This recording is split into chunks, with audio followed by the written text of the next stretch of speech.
Дигаме чаши, нека бъде момент. Добри пожелания от сърце, а не в аванс.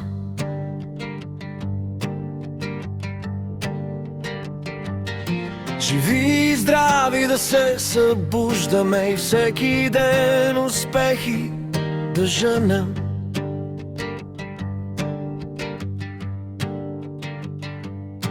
Усмивки по пътя дори в труден час. Успехите идват, когато има вяра в нас. Животът тече, не чака никого. Бъди човек, това е важното. Сърце напред и без страх в нощта. Вървим напред с чиста душа. Живей, живей сега, сега. Не отлагай нищо за утре така. Живей, живей сега, сега.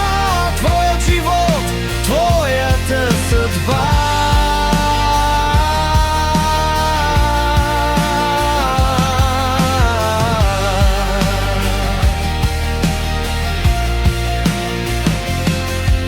Не сме съдии на чуждите животи.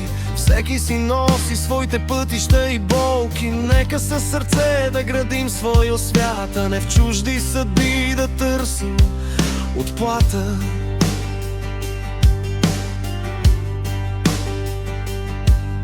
С труд и с мечти да вървим напред, стъпка по стъпка, без излишен съвет. Истината проста да води деня, да бъдем човеци във всяка съдба.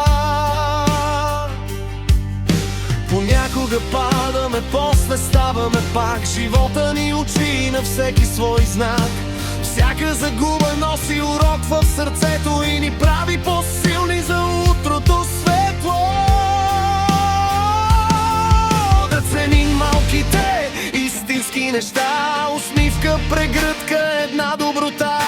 Това е богатство, което не старе и в трудните дни душата ни грее. Не гоним илюзии, не празни мечти, а истински пъти с честни съдби. Да можем да гледаме хората в очи, без срам от думите и от лъжи.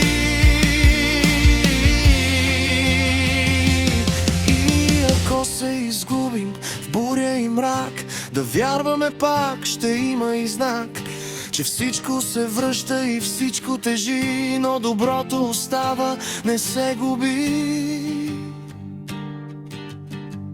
И в края на пътя да можем да кажем, че честно сме живели, без да се лъжем. С обич и вяра сме минали деня и не сме изгубили човечността. Да остане след нас следа светла и чиста. Не шуми суета, душа искрена, истинска. Защото животът не е безкраен, нали? Но доброто в сърцата завинаги живи. Животът тече, не чака никого. Бъди човек, това е важното. Сърце напред и без страх в нощта. Вървим напред с чиста душа. Живей сега, сега, не отлагай нищо за утре така.